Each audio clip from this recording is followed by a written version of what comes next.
everyone, and welcome back to Let's Talk About It, the podcast. I'm your girl, Twana Yvonne, but of course, you can call me TJ. Everybody does. You can call me or find me on social, TJ Speaks. We're excited to have you back for this episode where we are talking about pop culture, urban pop culture, and also, of course, we've got to sprinkle in a little bit of HR because we're HR peeps. Sprinkle me, baby. Sprinkle me, baby. That's my theme song today. Before we dive in, let me please introduce my fantabulous co-host, Shatema Greshem, who is the CEO of Procure Talent Management and also the VP of Professional Development for the Black HR Society. Welcome in, Shatema. Hey, How you TJ. doing, What's up? I'm good. Thank you for that intro. I'm excited to be here. Good. So you ready to talk about it? Yes, let's talk about it. All right. So I want to know right off the gate, because we had a great conversation, part one. Who are you introducing us to today? So I'm excited to continue our conversation today with Sarah Boyd, the founder and CEO of Formation, which is a space for Black women to have real talk working in corporate America. And also be a resource and have real communities that are available to them. So I'm excited to continue our convo with you. Yeah. Before we get too deep, tell us a little bit about yourself, Sarah, and make sure to drop your handles on social for the people to follow you. Absolutely. So like you said, I am Sarah Boyd, the founder and CEO of The Formation. And I always really just describe it as an exclusive space for Black women to come together in real community. It's not a newsletter. It's not, a Facebook group. It is an app where we are able to have candid conversations about what it looks like to be navigating these corporate spaces in 2025. And as important as those candid conversations are, what I often hear from Black women that I work with is that we want solutions. We don't just want to talk about it. Right. We want to figure out a way forward because our livelihoods power our lives. And so it's also a space to provide very real, timely resources based on what we are navigating, and then to do so in the company of each other, because there's always just a magic that happens when you're able to be with your girls. So. Yeah. See, Shatema, don't she just make you feel all warm and fuzzy? I I can't talk to Sarah and not be like, yes, I want that. TJ's like, you have to call her. I'm not going to tell you too much. Make sure you call and talk to her. I'm like, okay. And we had a great first conversation. I really love, though, what you said, and I was repeating it in my head. Our livelihood powers our lives. Our livelihoods power our lives. Our livelihoods power our lives. That's wonderful. And not the other way around. Yeah. Our livelihood. Where did you come up with that? Because I've never heard of that, so I'm giving you sole credit. I believe I am the one who came up with it. Yeah, the reason it came to my mind is because I was reflecting on some of the conversations recently that I've been having with women that are in just really tight spots. And I'm sure you all have seen this as well, being in HR, when someone's in a moment in the workplace where they feel like they have this pair of golden handcuffs on and that they're navigating something impossible and it feels like they don't have any options and they've been backed into a corner. There are moments where you kind of watch someone spiral and you watch someone, unfortunately, this beautiful human being lose their shit a bit. Yeah. Right. Can you name that golden handcuff? Because I think that's important too. Like, give an example of something that in the workplace we've been, we receive these golden handcuffs that make us spiral out of control. What are some of the examples you've seen? God, man, I get so many messages from women, and I'll use my own story because I don't want to put someone else's business out there. But I think that phrase, our livelihoods power our lives, does come from these scenarios where people feel like they're having to make an impossible choice. I think a huge turning point for me in my career was becoming a mom. Mm-hmm. And when I actually was on maternity leave, I was having interviews because I knew that the place where I was working at potentially was not going to have a future, because I've worked in startups for the past few years. So I'm actively trying to recover, and also actively trying to put my best foot forward to be able to land my next role. And then once I did land that role, I was so excited. But at the same time, I had this tiny, tiny little human being at home that needed me. Yeah. And I was breastfeeding, and I just remember being at work and, having this moment where I felt like, oh my goodness, I need to give 100% here, because that's how I'm going to be able to get ahead here. But I don't have 100% to give. But if I slack off, what is that going to do to my review? What is that going to do? Yeah, because these people don't know. Like, I'm new here. I want to make a good first impression, but and it just felt like this impossible choice. Trauma. Right? It felt like You've these been triggered. I got triggered, y'all. Like, because Sorry. I know the feeling of that. Like, when you have all of those pressures and you have to make a choice, right? As women, we have to choose. Like, do I nurse, or do I show my ass up in that corporate space? And like, for you to say that, me and Shatema got triggered. Like, our boobs tightened up, because for real, like, because we don't have the opportunity, specifically like, women of color, to not show up at 100%, right? So there are others that are able to give their 75 and their 60%. And somebody would literally say, well, they just came back from maternity leave, or, we know she's probably, has a newborn at home. But can I interrupt there too? Because that's the other challenge. At home, we can't punch out. Like, you don't get sick time from being a mommy. Right. And so, like, that is really where the struggle comes in, and that makes us lose our mental, because I want my career because I need it, right? Yep. Like, they aren't really giving me food stamps. I can't get electric, like, they ain't gonna give me the electric assistance because I make a decent wage. Mm-hmm. But if I'm not showing up, then we have that struggle of home and work. And that is why I got triggered, because we struggle with that. That's the golden handcuffs, right? Is the golden handcuffs are, okay, cool, I'm making money. And a lot of, it's good money, it's enough money, like I'm making money, but what am I having to sacrifice because of that? Right. And that's where, that phrase, the golden handcuffs, comes in, that I did not pioneer. But when I was thinking of kind of the common thread that I was seeing between these women who were sharing their stories with me, and that were just spiraling out a little bit, I was like, it is because their life is what's at stake. Yes. Right. It's the roof over your head.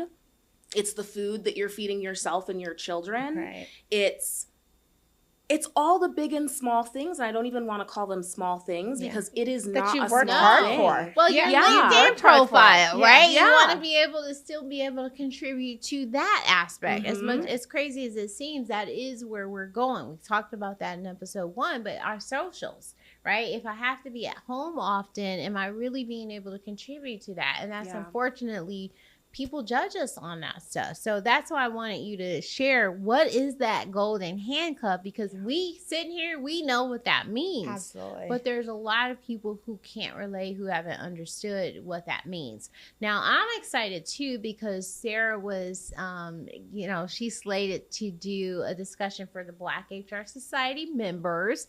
And I really think that giving you all an opportunity to hear from her, she has a lot of knowledge and gems. And so what we have planned is articulate your impact. The last I talked to her, she is kind of rebranding that.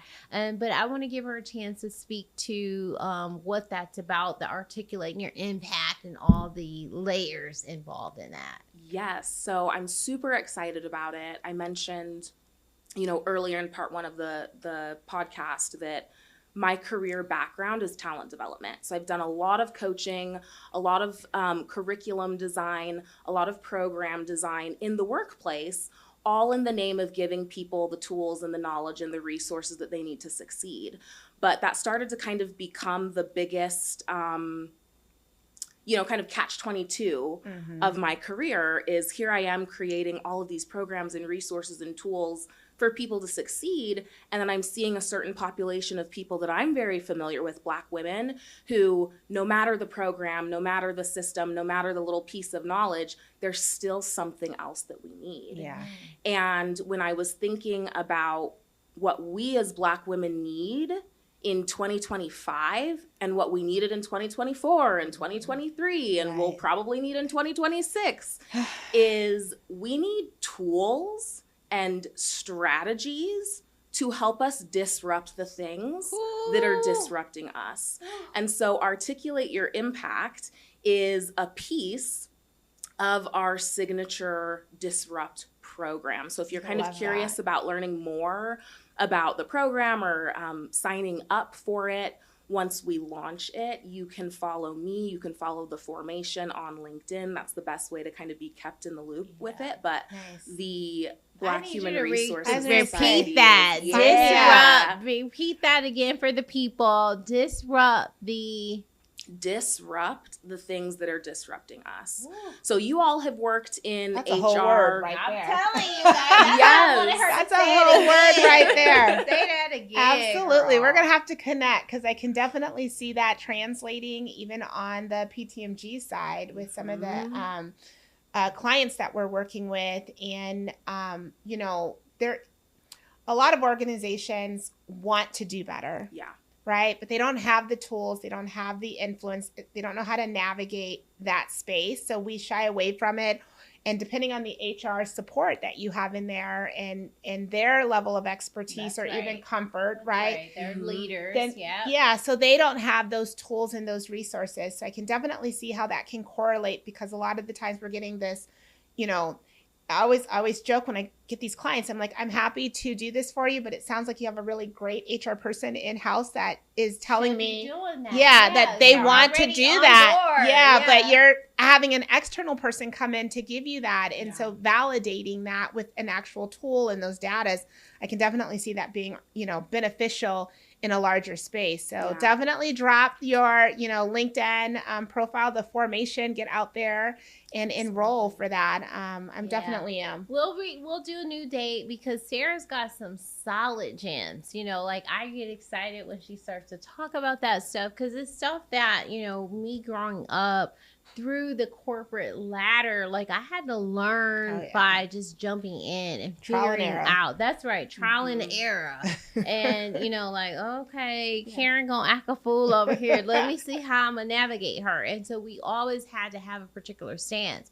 Having tools readily available or a support changes system the game. Changes the game. Thank you. It changes the game. And so that's why I want our members to really understand what Sarah's bringing, be able to connect with her. And so we will, bring her back and make sure they know that the formation's out here. Absolutely. Like she said it, Beyonce said it first. But Get information Sarah over here. took over the formation. Because HR professionals need those resources. They think, unfortunately we have, I shouldn't say unfortunately and SHRM, but that seems to be the powerhouse, right?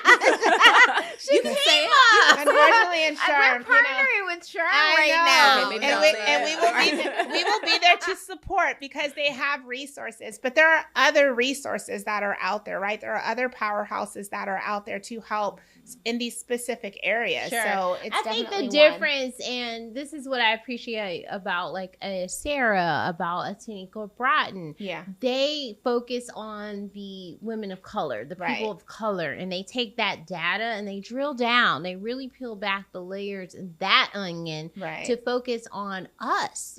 How often is the solutions driven and based on our experiences? Very rarely. But you have someone like Sarah, when she started girl, these are the statistics. I was like, yes, the state of Black Arizona, they deal in statistics. They're again not dealing in feelings, they're dealing in facts. And so, if you are non-POC, you can't negate that. When I bring you the facts, what are you going to say? You know what I mean? So that's what I appreciate about a Sarah, and the data. detail behind it. We like data. Yeah. Mm-hmm. I'm excited about it. Yeah, it's a career strategy and self-advocacy program. And everything about it, like you said, is steeped in research. I have a lot of opinions on a lot of different things, but I really wanted to bring people proven tools that are based on what's going on with us in recent years. So I think even if we hear your opinions, right, like what I still can appreciate and value is that you have done research. And even though your opinions aren't measured as fact, they're still based on a lot of that research. And so we all are going to have our natural biases, but I feel like your biases are going to lean towards those facts. And so that's what I appreciate. Yeah. And I can't wait for our members to meet Sarah. I want to talk about something fun and interesting I recently learned about. All right. So I have been... I won't say I've been in the dating scene. We've had some conversations on the podcast about dating. I've been asked to explore, date outside my race and do those things, which is cool. But I had a chance to go on Kendra's podcast, like Kendra G. Did y'all see me on Kendra? I did see that. Girl, them people ate me up. I was like, how do I get in here and comment? Do I have to register? I'm like, get off my girl. They were rough. They ate me up. They ate me up because, first of all, let me just say, I went on Kendra because I just wanted to meet Kendra. Like, I didn't really have a profile yet, but I knew the people on TikTok because this is a TikTok thing. I saw her. I was like, oh, my God, Kendra be going live on TikTok like me? So I felt like I wanted to get on her show. And so I created a profile just to get on the show. Got on there, and Sarah, she asked me all kind of questions that I wasn't ready for. Because technically, I'm not in the dating space, right? And they ate me up. Like, how much should he make? $150K. So what I realized, and I want to really just get right to it, is prior to my last relationship, I dated young. And I felt like I ain't dating young no more. That shit didn't work for me. I'll be 49 next month. And I just felt like maturity-wise and what we were looking for in life wasn't it. But here I am, 49, single again. And I'm like, okay, but these 49-year-old men, some of them. Allegedly. Right, allegedly.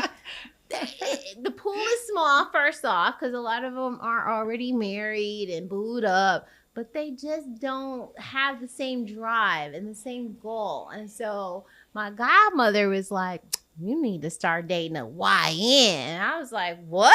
I already did that. Y'all know what a YN I do. Right? Yes. Okay, Sarah? Yeah. Okay, so then she said, yeah, girl, you need to be an OBGYN. An OBGYN. You need to be an OBGYN. An O-bitch. That goes for young YNs. And I was like, oh, I've never heard of that. Oh, am I an OBGYN, Sarah? Like, I feel like she might be right because I did start to explore the men my age, the older men, and they just wasn't cutting it. They was looking like unks. They was looking like papas. And again, no offense, I love a poised gentleman. Yeah. But they just weren't like, want to go to the gym, want to hang out, want to do social things. And so my godmother was like, baby, you need an OBGYN. You a OB. So Shatema. Salute to the elders. I'm processing. Right. You had an OBGYN in your text messages. I do. I like what I like. I like what I like. I don't know if I would title myself that way.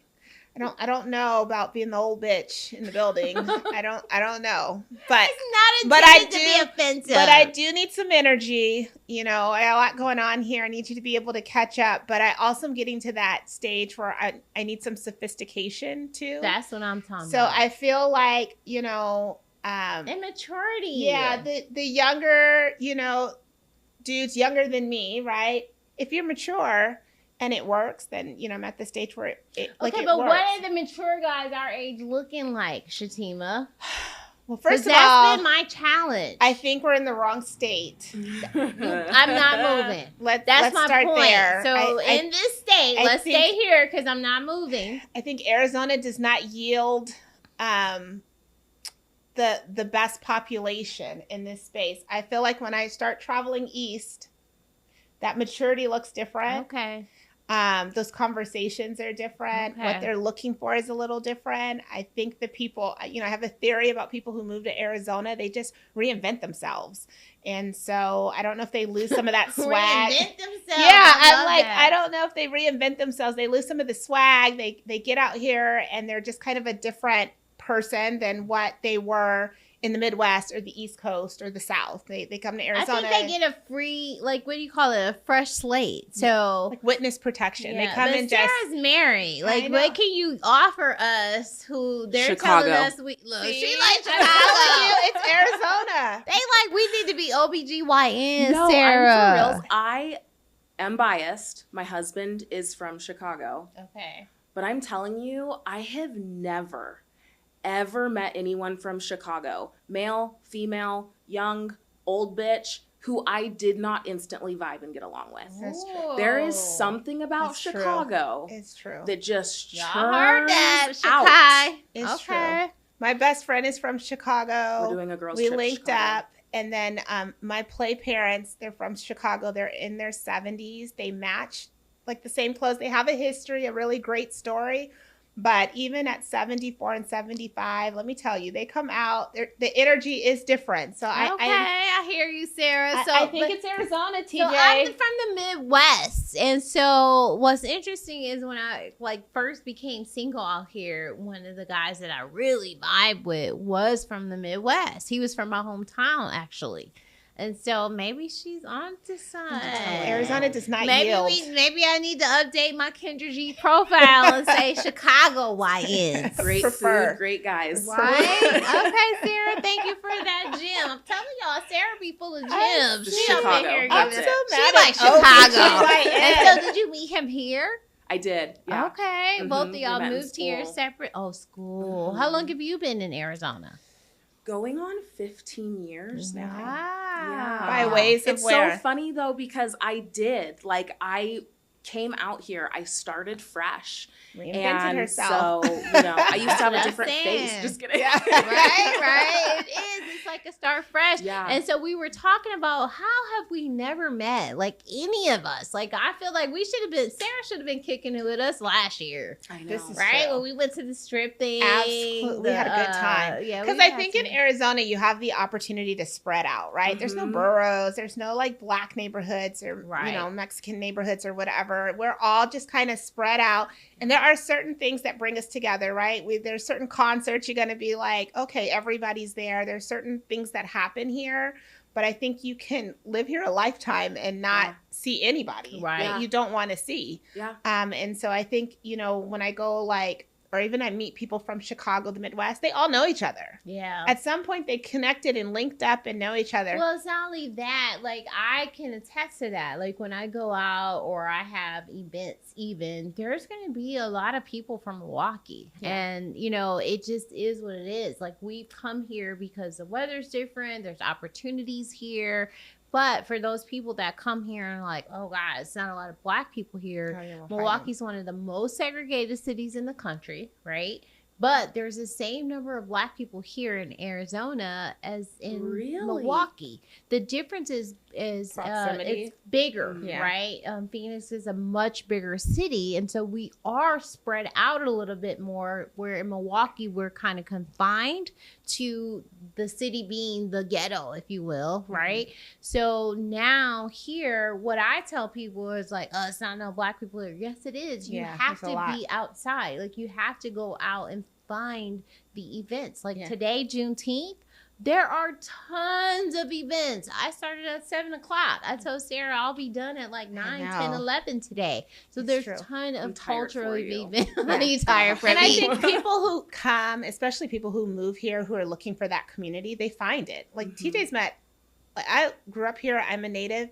we still have different circles that we run into. And you have found people that are local and people that are not, not from here. I grew up here. I feel like my little circle is like my little circle, the people that I meet. But I've also met so many people that have moved here from the Midwest and the East Coast and so forth. So I feel like you have to go out and hunt and find. But when you do find that community that's here. It just isn't like, this borough or you go to this neighborhood and they're just all kind of spread out. It's like everything else. If you want it, you go get it. You can't sit and wait for the Black people to come to your crib. You've got to go out. You've got to look for the social events. There's a ton of events. I've never been disappointed. I've been here since 2012.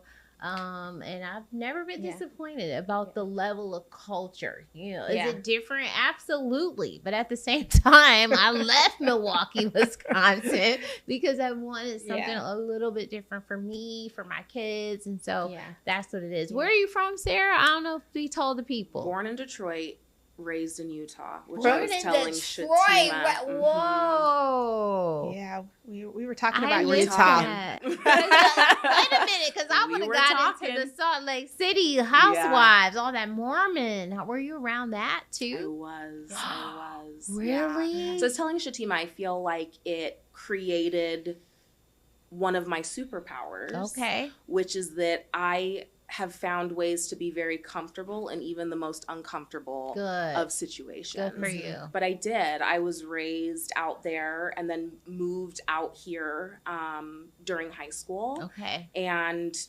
just fell in love and have never gone back. Both of my parents are from here.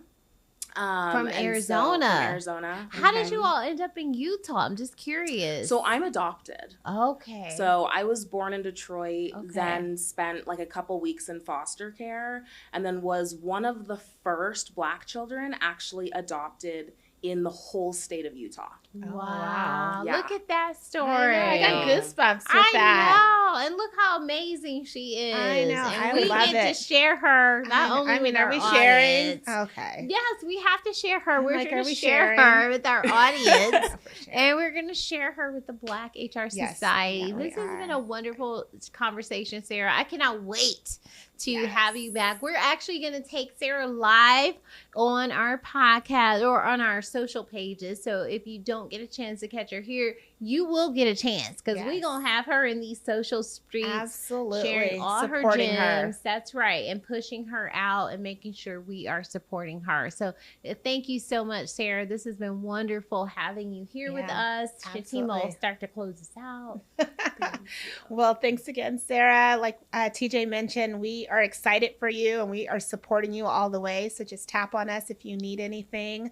I am Shatema. I'm the CEO of Procure Talent Management Group. We specialize in talent management, how we attract, retain, hire, and develop your employees. I'm also the VP of Professional Development with the Black HR Society. You can find Procure on all of the social media sites. You can follow me at Lady Gresham on all of the sites as well. But I'm excited that you guys were able to join us. Thank you.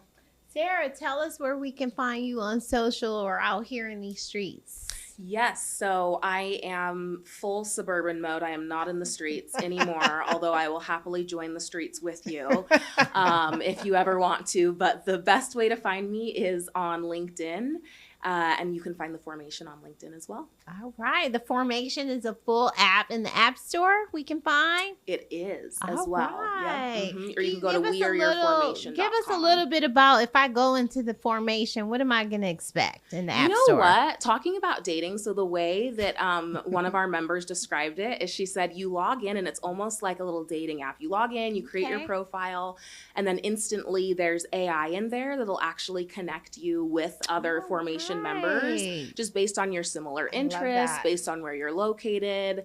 And then from there, it's kind of a choose your own journey because I think that all of us are, we're not a monolith. So especially when it comes to our careers and where we're at. So if you just want to be in there and feel the magic of a community of Black women, you can do that. You can reach out to other people in there. We've got a success feed where you can kind of always say, post your need to the feed and, we got you and we'll support collectively in the way that we can. But like I said, our Disrupt program is going to be going live in the next 30 days. So it's an on-demand, self-paced program where if you kind of want to jump in and find some career strategy and self-advocacy resources, you can do that too. Very good. Now, is the formation come with a fee for your members, or how does that work? Give us a little bit of a peek into that. Yes. So one of my guiding principles for the formation is to make this type of support accessible. And so you can pay monthly or you can pay annually, whatever works for you. Annually, it's only $150. Okay. Monthly, it's $15.99. All right. So you're accessing the community. You're accessing all of our exclusive events. You're accessing all of that on-demand curriculum, that Disrupt program that'll be in there for that price point. It's, you know, something I created truly to be, I always say, that thing that's formed around you, right there with you at every single step of the way. And I want to make sure that that's accessible for everyone. So. Well, I am so proud of you, Sarah, and I'm excited that we were introduced, and I'm excited to introduce you to our guests. Absolutely. And thank you so much for spending time here, sharing your tools and all your resources and knowledge with us and our guests. We'll certainly have her back, right? Absolutely. And for the Black HR Society members, you will get a peek into who Sarah is and all the gems.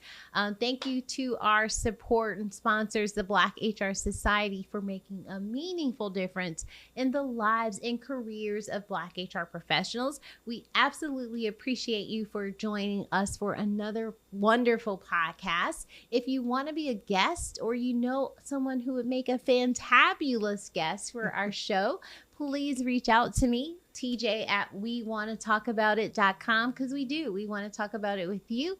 Thank you again for joining us, and we'll see you back next time. Thank you. Bye-bye. Bye. Bye.